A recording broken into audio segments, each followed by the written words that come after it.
With Evan Dragon Radio, I'm your host, M.L.Ruscsak. I'm here with one of our Treant Press's very own, Sheri Chapman. Welcome. Hi, how are you?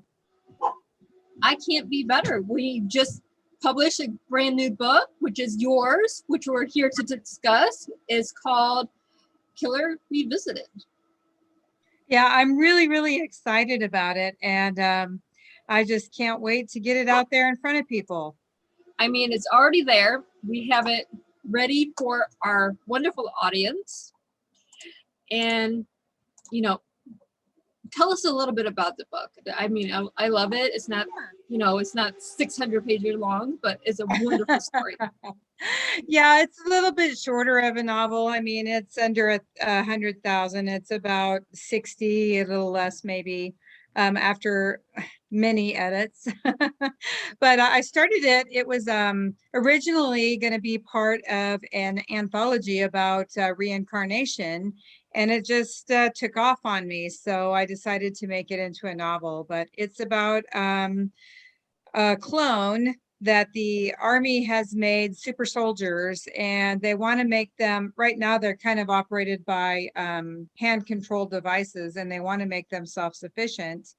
So they hire a psychologist who has done lots of experiments, and they hire him to figure out how to capture someone's soul once they're deceased. And the best way to do that, they found, was to put him in a prison and to view death row inmates. And so they figure out how to put a death row inmate's soul into a super soldier that's been cloned. And the experiment goes a little off.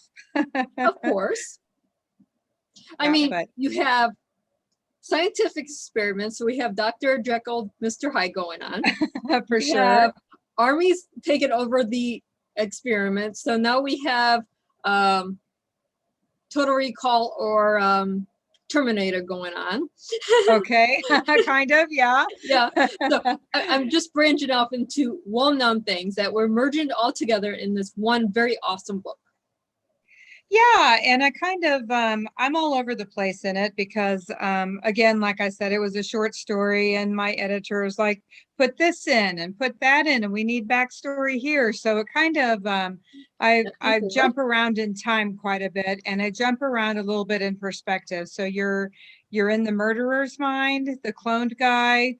You see him come alive because when he first is cloned, he only knows to take orders from the Army because they put him in a soldier body thinking, this guy's been trained, his mindset is very disciplined. He's going to mind whatever order we give him.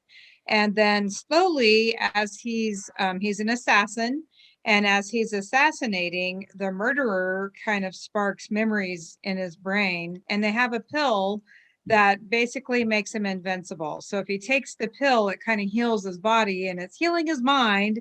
And so he kind of flashes back to who he was before he was executed as a murderer. And he's starting to, remember. And anyway, it's I've heard that it's very unique. As your publisher, I can tell you it's very unique. I would have to measure around like 6 or 7 different movie titles to even get to a genre. So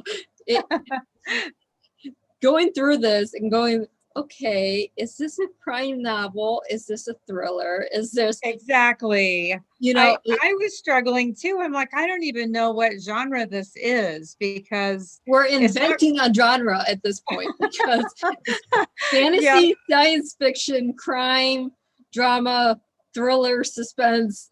We're just creating military. Yeah. We just mesh it all together and create a entrepreneur genre. Well, and I like to be not sewn into one genre as a writer, but I didn't realize I was creating my own genre as a book. But it happens. I mean, we go as a writer, and we get stuck in one genre, and that's all we write. We know Stephen King does this very well. He writes one genre and he does it very well. Then we have you that have the historical romance, And now you're creating a new genre. And then we have another book that will be out later this year sometime, which is another genre altogether. And I've got more different genres coming. So I don't want to say I never get bored, but I find myself more passionate about writing if I can change it up a little bit. And so I love my historical romance. I still plan to write one more, but right now in my mind are all these other stories that are begging to come out. So I want to get them out first and then go back and write more, unless, if other things happen, then I'll prioritize that. But I have some shapeshifter stories that I want to come out. It's exciting. I've got a horror story that, it's predatory evil, that's not out as a long book yet, but I have a lot of short stories I want to work on. But I was super excited about this one, and I'm glad it's finally out there. It's very exciting. I just hope my followers who are historical romance will give another genre a chance from me. Since Well, it's not that, and if it's not but their cup of tea, maybe they know a reader that right. will like a meshed up new genre that doesn't have a actual destination yet. For sure. It's definitely a thriller, but and I think a lot of what I tried to do with this book was, you have this horrible murderer who is not savable. The society has deemed him as not savable. He's going to be executed. But then he has a conversation with a reverend when he's on death row, and he starts contemplating life.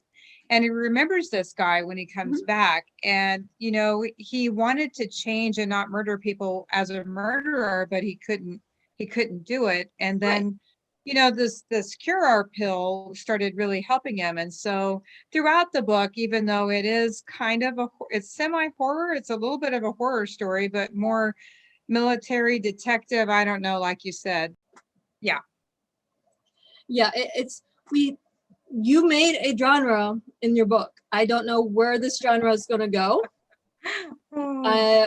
Amazon only allows 2 picks, and then you have other ones that have like 6 or 7. I'm like, it fits in so many genres. Help me.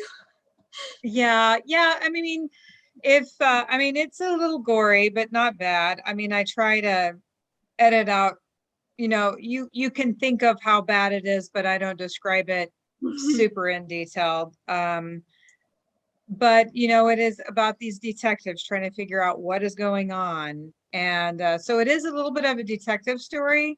You get the whole story of the person of the first experiment, what his life was like, but it's just I'm excited to see how it's received. I hope it's received well. So far, I've had good reviews on it. Everyone that's read it so far, of course, there are people that like my writing, have said great things about it. So I hope that it's well received, and I hope everyone enjoys it. Right. And if you get a hold of Trilliant Press, we have our copies available through ebook. So if you have an ebook and you would like to do an ARC review, let us know. I mean, we're easy as a publisher to get a hold of, and a lot of publishers do this. If you actually talk to the publisher or their author, we'll send you an ebook just to review it.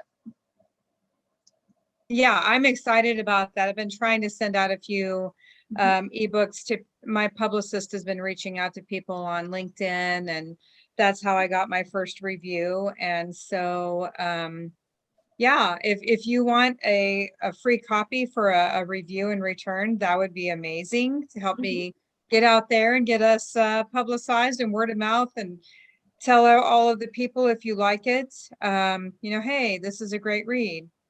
Right. So we count, as authors, we count on you, the reader, to tell us how we're doing. That's what a review is. You can be 5-word sentence. We like it because fill in the blank. Or you can do a 5-page paragraph on, you have 1 or 2 very prolific reviewers to do this. Yeah, I mean, that's how people know whether it's good or not, because a lot of times what I do, I'm a big Audible person. I love to listen to Audible, and I usually really look for the ones that are 4.5 stars and up, because I know that the narrator on top of the story is going to make a good combination. So, I mean, if you think about it, the ratings is really what helps our books and us as authors get out there, and word of mouth and sharing your thoughts and opinions really helps. So Right. that is great. I mean, you can buy it on Walmart. You can buy it on Barnes and Nobles. You can actually go onto traiantpress.com and buy a copy. We have everything there for you. Yep, and my next release, like Melissa said, is very different. It is a story about human trafficking. It is mildly abusive. I mean, if you were the girl, you wouldn't think it was mild, but there's no sexual anything in it. It's all just she was taken from her parents. She misses her parents, and she's taught to be a cook and housemaid slave, basically. And it's just her path back to reunion with her family, but it is completely different from the other stories that I've written. So that again started off as an anthology that just took off. Exactly. How many times have we done anthologies? To start off with we're told 20,000 words. Well, the story doesn't do 20,000 words. We have to go up and beyond, because that's how we see it as an author. Yeah, I mean, I really only intended a short story, but again, I have all these people are like, hey, I'd like to know about this person in the story. What happened to them? Or, hey, do they ever meet up again later on in their lives? I'd like to know about that. So you kind of have to keep writing. No, I mean, it just And it's goes fun. beyond, especially again when we get a arc review or a first draft review. Mm-hmm. We get our readers. It's just like, hey, we need to know about this, this, and this. That's what we do. I mean, it's wonderful, and as your publisher, I love creating new genres. I can't. I can I no really longer. didn't mean to create a new genre, but it just happened. But It did. it was fun. It's fun though. We create mesh up genres. That's how we got science fantasy and or science fiction, and we get all these different genres. To start it out as fiction or nonfiction. How many genres, when you actually look for books, do you really have? You have 300 or so. I agree. And I struggle sometimes when something does cross over into another thing. Which one do you call it? It's hard to figure out, like which one does it fit into the most, which I do think suspense, maybe like probably military suspense. I don't know. Because it did have the detectives in it too, quite a bit. Right. They were the main character. It has a little bit of everything in it, and it's so wonderful. And we're Thank just you. creating a genre. It fits into like 6 or 7 different ones, but hey, why not? Yeah, well, I really had fun with it, and I appreciate you interviewing me today too. Maybe get us some exposure so people know it's out there.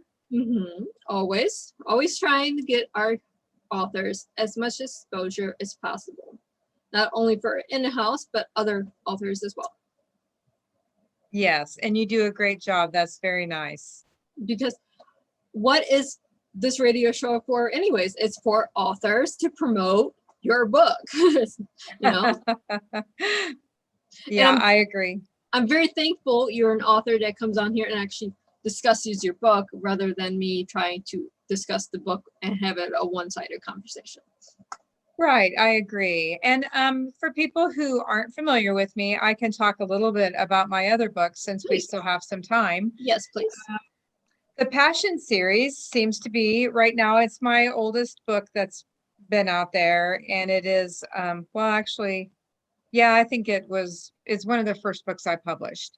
But it's, again, it was one of my first ones. So there are some things I've learned to write better in the meantime.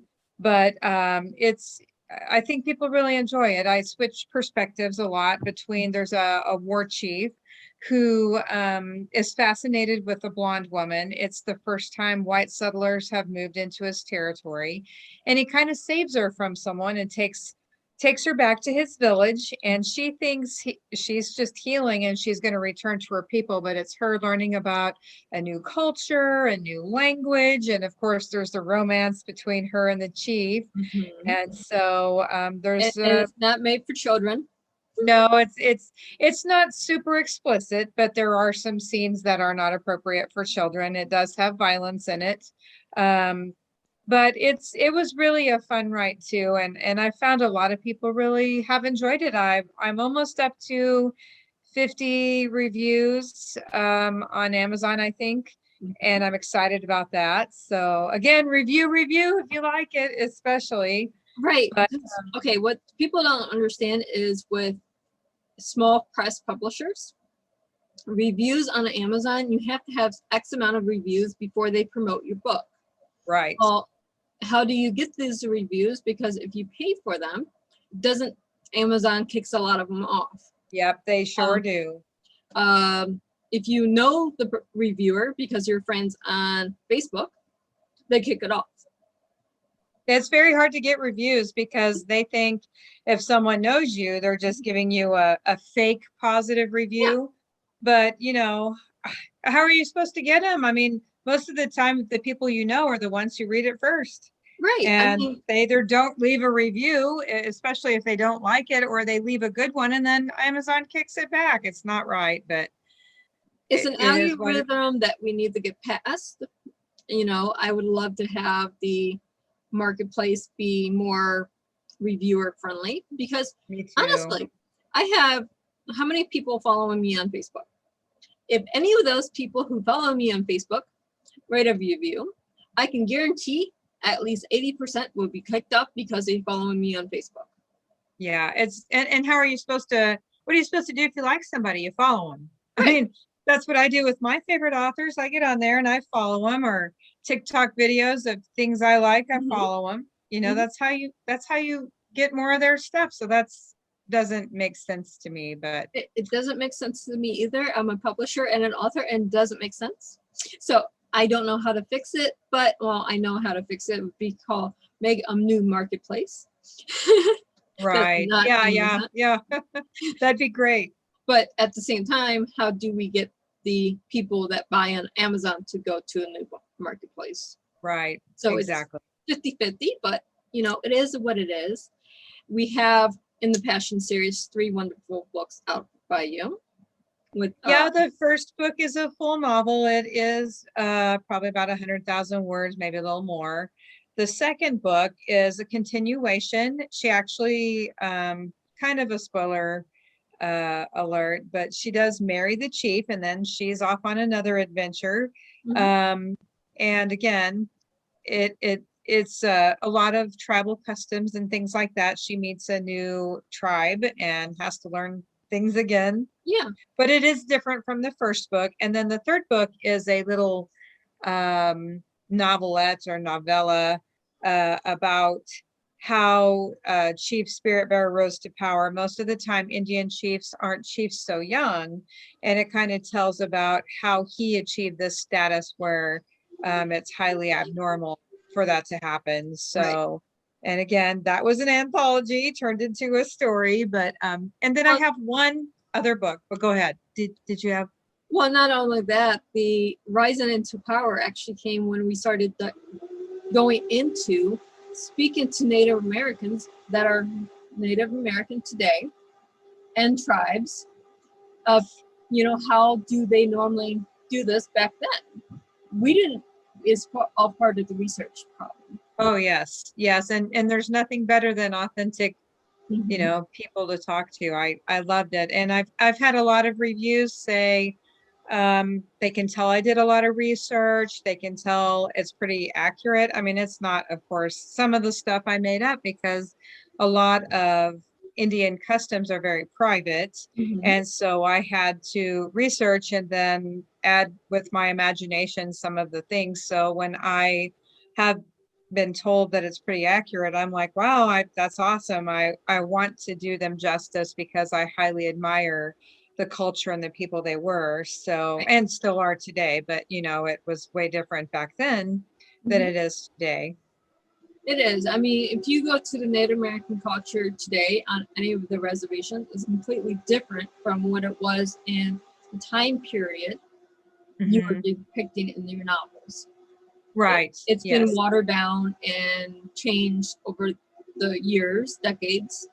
So we have lost things, but at the same time created something new. Yes. Yes. And then my last book that I have is a young adult, which I know there's a new term out there called new adult, and I'm not really sure what's different between young adult and new adult. Young adult goes from 14 to 18. New adult is 18 to 25. Okay. Okay, I gotcha. So it's still a young adult, but I like young adult. So I think young adult is any age really. But Yeah. I targeted for high school age kids. And I was a teacher in Ozark, Missouri, and that's actually where I made the setting of the book. I taught high functioning special ed kids who would go on to hold down jobs. Maybe I have a couple that are teachers now. Some of them went to trade school. So I did the ones that were a little bit more higher functioning, but they didn't like to read. So I thought, well, I would like to create a story that maybe would interest them since it was in our hometown and it's about a girl who's psychic and I watch a lot of murder shows, I'm sorry, but she bumps into a murderer in the mall and he kind of stalks her and she has to outthink him because nobody believes her that this guy's trying to kill her because she has no proof. Mhm. And so it's just it's a shorter story, you can sit down and read it in a day, but I got some of the kids interested in it and they really liked it. And so I thought, well, I might as well try to publish this one too. And so I like supernatural and psychic and that kind of feel to I books mean, who too. So doesn't like those things? I yeah. mean, Uh-huh. so yeah, we have a lot of books coming out by Sheri very soon in short order. I can't give you dates because one, I don't have my calendar in front of me, and two, there's still a lot of work to be done on them. Oh yes. Oh yes. All the I've got a vampire one coming out. I've got a shapeshifters of the Bermuda Triangle coming out. Yeah, there's some things I'm working on, but it Yeah, takes time. And as you know, we authors have other things that we do during the day. yeah, you have your puppies and your goats and your Oh yes. family stuff. So we have all that going on as authors, and then we have to sit down and write. The good thing is you are retired, so it does give you a little bit more time to write. Oh yes. Very much more than I did. I don't know how I did it before. Sleep deprivation, but yeah, I'm excited for the new company, taking off and becoming bigger. And, I'm excited for all of our authors and, how we can rise up and go from small to big, from good to great, all of that would be just excited to be along for the ride. Right. And where can our readers and our listeners find you? Well, of course, you can go to Treant Press. I should have an author link there. My website, oh my word, it's a long one. It's a Wix website, author Sheri Chapman, but it probably has my email in it, which is Prayer Paw Puppies, because it was more expensive to buy your own domain, and I hadn't done that yet. So it is, you can find me Sheri Chapman, but if it brings up Prayer Paw Puppies as the author, no, that's me too, because that's my other business that I do is I raise Pomeranians. And that's what I live on besides my retirement pension, which, as you know, is not usually the greatest when you're retired. Yeah. So I mean, we see your little puppy behind you walking around laying down there. So. oh yeah, she's the queen of everywhere. We always have that one queen puppy. Always. Yes, I think so. But all your links, your Facebook, your Twitter, all your social links can be found on Tran Press's website. Yes, and I'll make sure that I'm sure that it is, but I'll double check that too, so that when someone goes there, they can see. And very shortly, then all the links to all the books will be there as well. But for all of our readers and our listeners, happy reading.